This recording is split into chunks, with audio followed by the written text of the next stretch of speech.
Stories remind us of how to climb inside each other's souls. Stories sink inside our souls to find the goodness and the truth within us. Welcome to Story Hour. Last week we heard the story of the Samaritan woman at the well, and what that story told us was of Jesus, the barrier breaker, who transcended barriers of gender and religion and nation. It was the first of three great stories carefully chosen by the church at this very precise time of year to form the newly baptized into the church and into Christ. That's how important these stories, carefully chosen by the church, are to the formation of the newest, youngest baby Catholics into our midst. That's how important these stories can be for us. Remember, the gospel you're about to hear was written some 70 years after Matthew, Mark, and Luke. So this gospel you're about to hear is more theology than history. It's more John and his community of the followers of Jesus waxing about the meaning of things and the meaning of the issues they face, rather than history itself. Anyone who listens to the story is clear that the story reveals at once that the story was never intended to be a description of an event that really happened in the life of Jesus.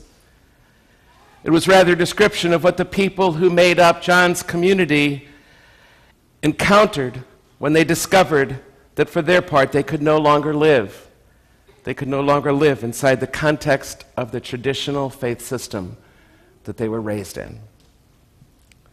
And like the central figure in the story last Sunday, today's central figure is not a real individual who lived in history, but a representative symbol. He stands for John's community, who saw themselves as having once lived in darkness and now seeing, but who have been changed when that light permeated that darkness. That light brought them a new perspective which revised everything they had assumed was true. These followers of Jesus, around 120 AD, they were the man once blind who now sees. We are invited into a story.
The Lord be with you. And with your spirit. A reading from the Holy Gospel according to John. Glory to you, Lord.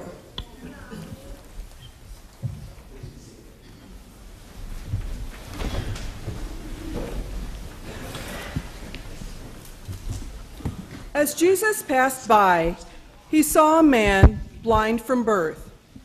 His disciples asked him, "Rabbi, who sinned, this man or his parents, that he was born blind?" Jesus answered, "Neither he nor his parents sinned.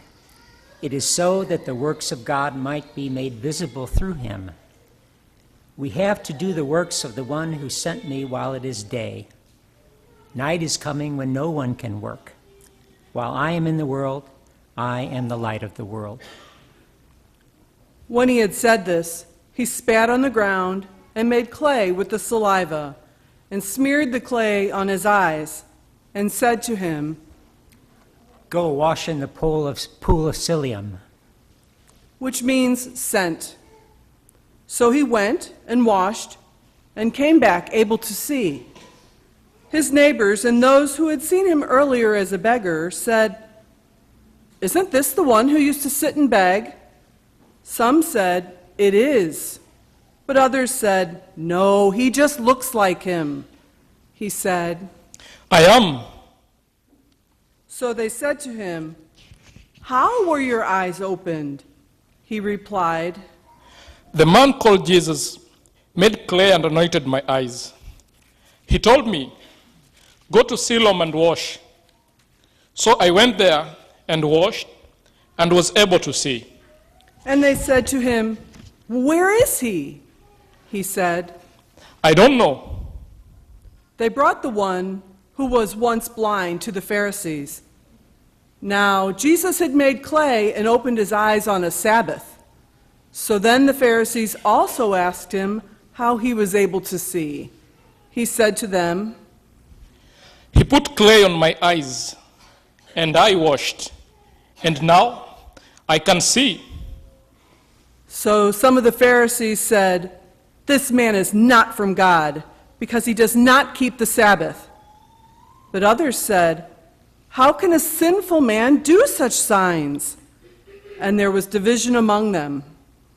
So they said to the blind man again, What do you have to say about him, since he opened your eyes?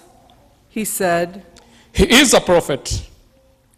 Now the Jews did not believe that he had been blind and gained his sight until they summoned the parents of the one who had gained his sight. They asked them, Is this your son, who you say was born blind? How does he now see? His parents answered and said, We know that this is our son and that he was born blind. We do not know how he sees now, nor do we know who opened his eyes. Ask him. He's of age. He can speak for himself. His parents said this because they were afraid of the Jews, for the Jews had already agreed that if anyone acknowledged him as the Christ, they would be expelled from the synagogue. For this reason, his parents said, He is of age, question him. So a second time they called the man who had been blind and said to him, Give God the praise. We know that this man is a sinner. He replied, If he is a sinner, I do not know. One thing I do know is that I was blind, and now I see. So they said to him, What did he do to you? How did he open your eyes? He answered them, I told you already, and you did not listen. Why do you want to hear it again? Do you want to become his disciples too? They ridiculed him and said, You are that man's disciple. We are disciples of Moses. We know that God spoke to Moses. We do not know where this one is from. The man answered and said to them, This is what is so amazing, that you do not know where he is from, yet he opened my eyes. We know that God does not listen to sinners, but if one is devout and does his will, he listens to him. It is unheard of that anyone ever opened the eyes of a person born blind. If this man was not from God, he will not be able to do anything. They answered him and said to him, You were born totally in sin, and you are trying to teach us? Then they threw him out. When Jesus heard that they had thrown him out, he found him and said, Do you believe in the Son of Man? He answered and said, Who is he, sir, that I may believe in him? Jesus said to him, You have seen him. The one speaking with you is he. He said, I do believe, Lord. and he worshipped him. Then Jesus said, I came into this world for judgment, so that those who do not see might see. and those who do see might become blind. Some of the Pharisees who were with him heard this and said to him, "Surely we are not also blind, are we?" And Jesus said to them, If you were blind, you would have no sin. But now you are saying, we see, so your sin remains. The Gospel of the Lord. Praise to you, Lord Jesus Christ.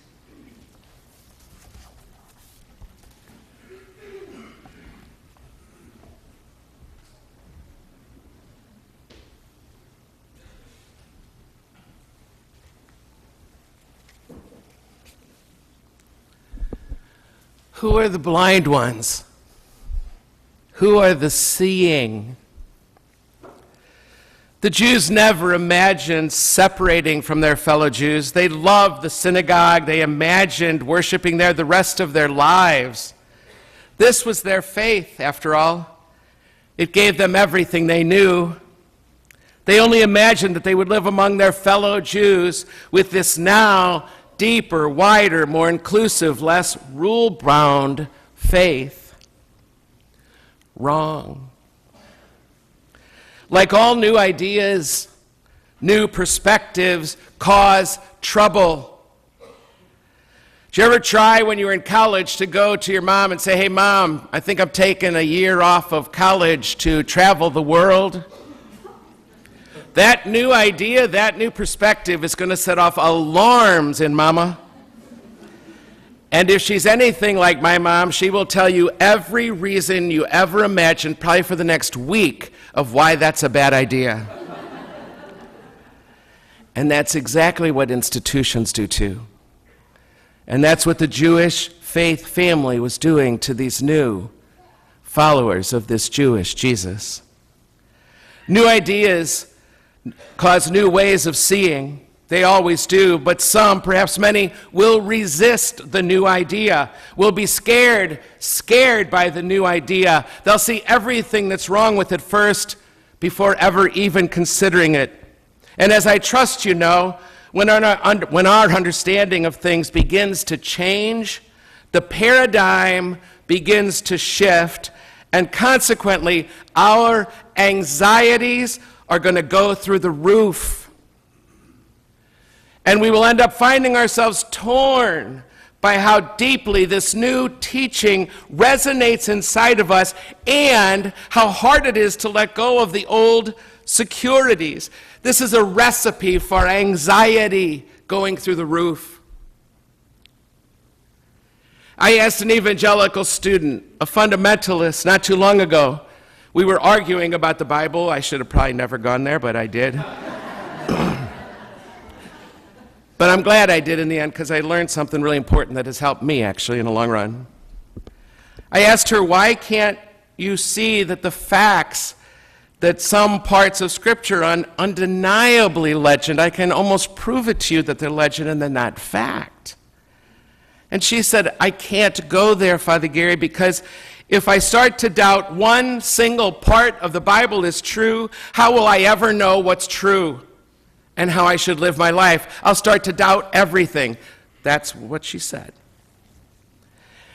And not long before or after that, I don't even remember anymore, I talked to a conservative, traditional Catholic student, graduate student here, who I asked him once why he would almost shake sometimes when he thought about how the science he was learning was making him question moral teachings, and he couldn't handle these questions. I said, why is that causing you so much anxiety? His answer was, because it would be like taking one brick out of a wall. If I take out this one moral teaching of the church, the whole thing is going to collapse for me.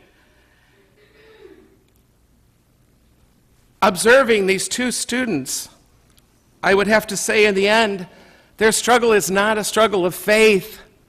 It's a struggle of anxiety. And the way they've fashioned their faith for themselves is to quell their anxiety so they can live and function in the world. It's really, though, it's about anxiety for them, I think it's fair to say.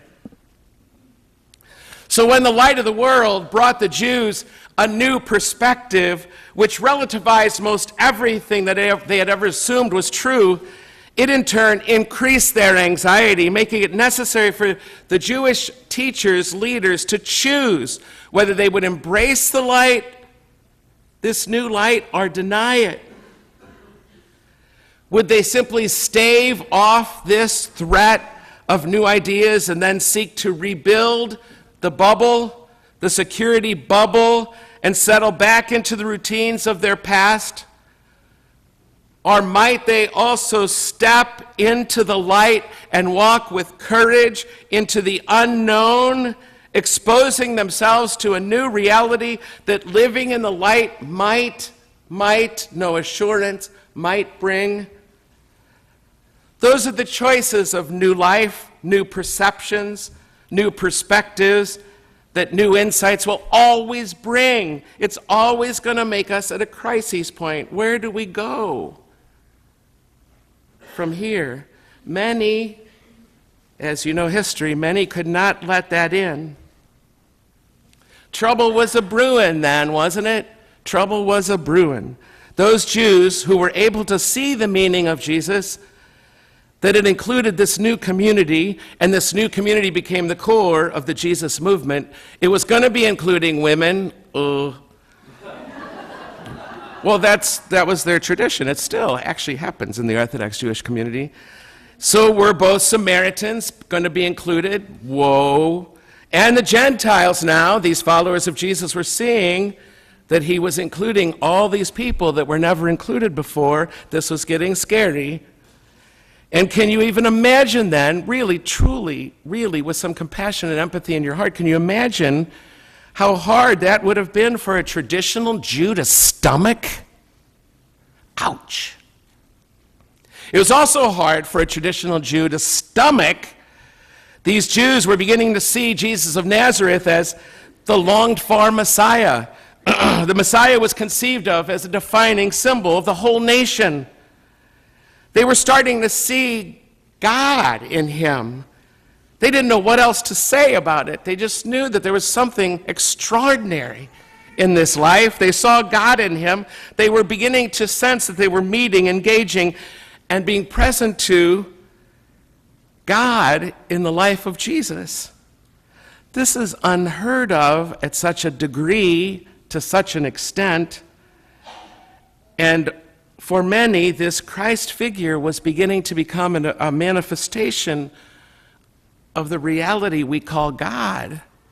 It was just beginning, but they were seeing in him something manifest of the reality we call God. The life of Jesus, their neighbor and friend, mentor, rabbi, the life of Jesus was opening for them all a way to enter into this reality of God. This is really hard to begin to stomach. They had no vocabulary to put this together with the cloth, the old cloth, to refer to another story from the Bible, that was their understanding of faith. Ouch. And then the conflict deepens even further because he's breaking the rules. It was a sin for them to work on the Sabbath, period, end of sentence. But he was working on the Sabbath. He was breaking, this is a sin. This guy's a sinner. How can he be from God? This can't be God, the authorities said. He's violating the Sabbath law. How can God violate God's own law? Did not compute. And then, theology. Theology also began to separate. The wisdom of the day, what they understood about providence in their life, is that sickness and tragedy were the result of divine punishment. So any sickness was a person getting what they deserve. So John has Jesus respond to the disciples' query about all this by saying that neither this man born blind, nor his parents. It wasn't their fault. It wasn't anybody's fault he was born blind. But this man's affliction was meant to be used to manifest a new understanding of God, a new vision of how God works about what life can be when we're born with a whole new into a whole new consciousness. They were saying there's something here worth listening to, that maybe God doesn't punish like they always assumed God punished. By the way, the strains of that are still among us. I remember a woman saying to me once that her son went through all the struggles he did because she had an abortion, and God was punishing her by making her son so challenged. 2,000 years later, we're still not letting it in. Are you kidding me? Ouch! This was getting way too much for them to stomach. Recognizing the facts were not sustaining their traditional view, the authorities, therefore, resorted to what authorities do in situations like this. They got mad. They got angry, and they denounced this blind man. These religious defenders of the faith are prone to do just that when a new idea comes out, spins out. I see it in business. I see it in institutions. I see it in government. You were born in sin, and you're teaching us? So they cast him out of the synagogue. You cannot be right, they appeared to be saying to the man once blind, now seeing. If you're right, that makes our religion wrong. Every religious institution, every form of religion in history has at some point had to deal with that, had to walk through that door of wondering if they got it wrong. So the Jews kicked the followers of this Jesus out of the temple because this understanding of things would not fit what they understood the truth was. They could not handle it. It pushed their anxiety button, and so they kicked him out. And what we now call Christianity was never meant to be a different religion of the world. In the plan of things from God's point of view, we shouldn't have 5 major world religions. We should have 4, perhaps. And one of them is a new Judaism. But they kicked him out, and Christianity began, this new Israel that landed us here this morning. It was never meant to be a new religion, but nor was Lutheranism. 500 years ago, the Catholic bishops and priests and the Pope did the exact same thing to Martin Luther and those who were following him. Luther never wanted to start a new religion. 500 years ago to the day, he meant to purify Catholicism because in his mind, and confirmed by history, we had gotten so far off track from the gospel of Jesus, so far off track, and the church had a critical choice. The Pope and his bishops had a choice. Do we listen to him? Do we let go of all the monies coming in on the backs of people who feel guilty for their sins so we can guarantee them they're going to go to heaven? And Luther kept saying, no, this isn't what Jesus talked about. So what did they do? They excommunicated him. And a whole new religion started called Lutheranism within the context of Christianity. But it didn't have to be that way. Do you see what happens? And it doesn't just happen in religion. It happens in families. It happens here. It happens in our businesses. It happens everywhere. Excommunicated Martin Luther. It didn't have to be that way. And so the man born blind sees, and all the people who thought they were seeing find out they were blind all along. My friends, this is a story about us. This is a story of how we can be too sure of ourselves, too comfortable with the way we've always seen things. And in our surety, we end up seeing what was right in front of us all the time only. And actually, in the end, realizing that there are certitudes that really are all about our insecurities and nothing else, not the truth. All along, we thought these convictions were about religion when they were really trying to quell our fear. I want to propose to you today, in the light of this story, that being too sure is a sin.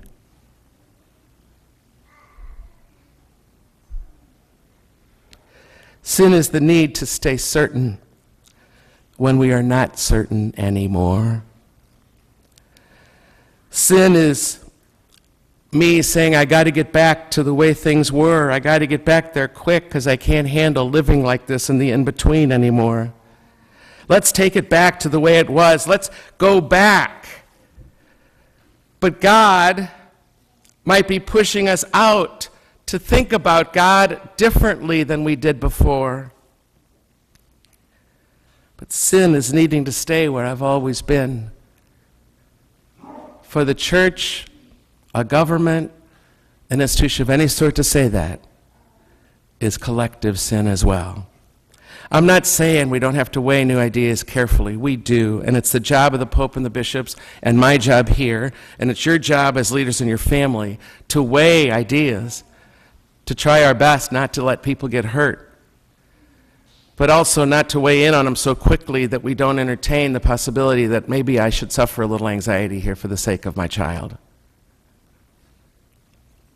Maybe.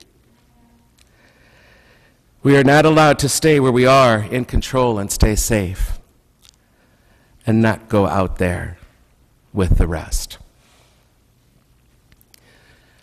Sin of certainty is wanting to stay safe behind a wall, a fortress, but it sells God so short.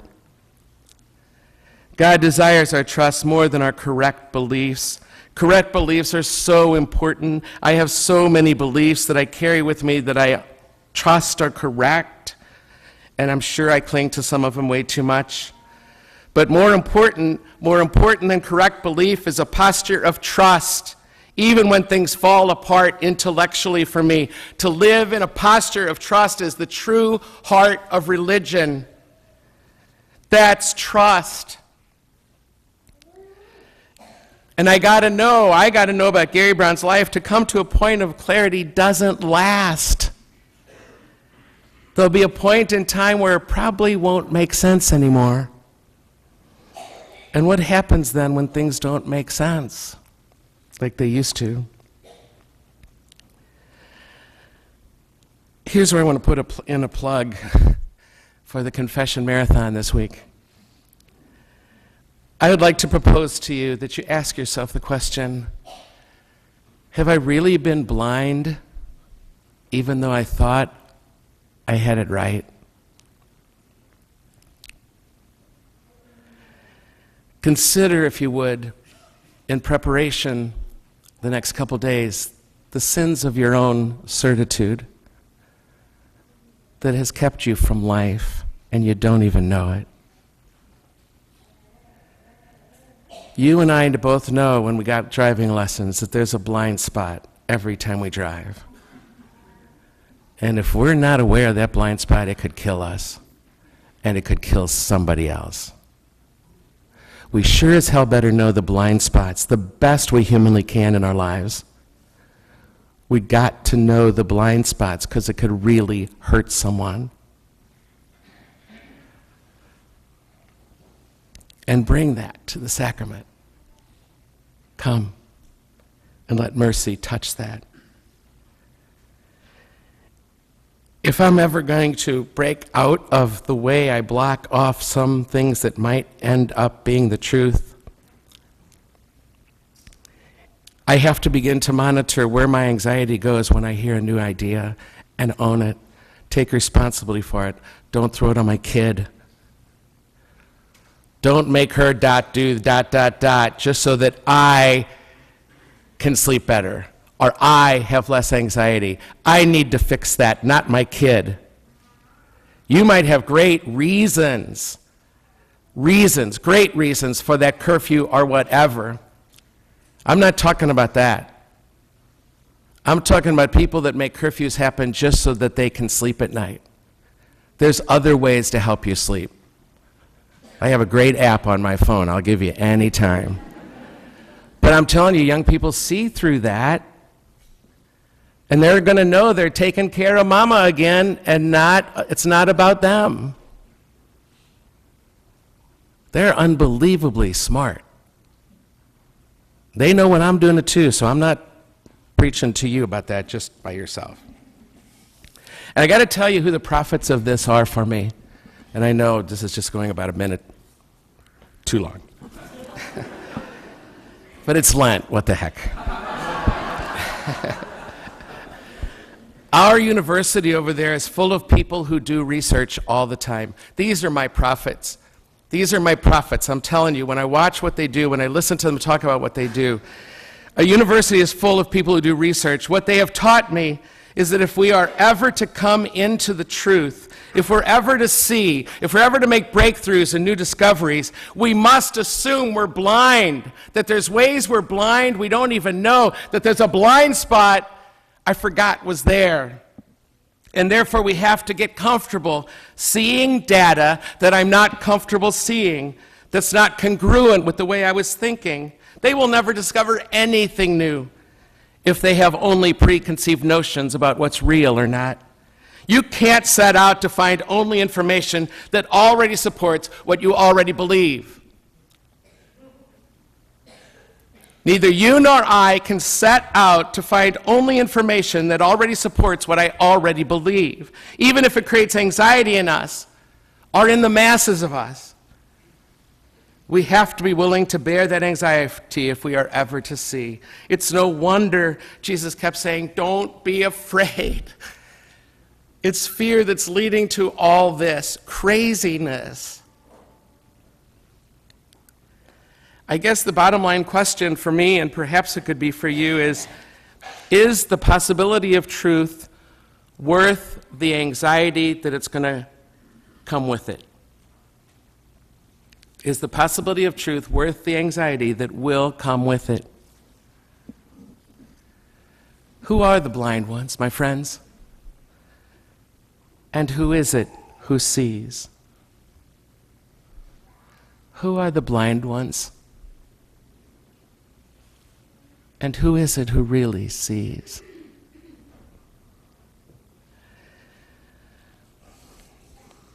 It's a powerful story.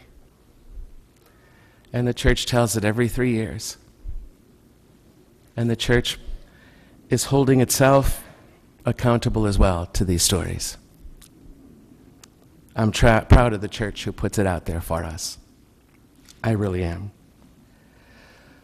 Stories. I can't think of a better way to get ready for a confession marathon,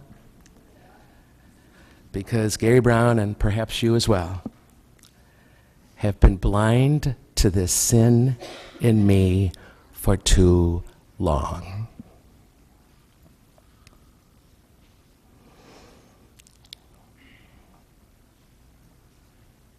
Way too long.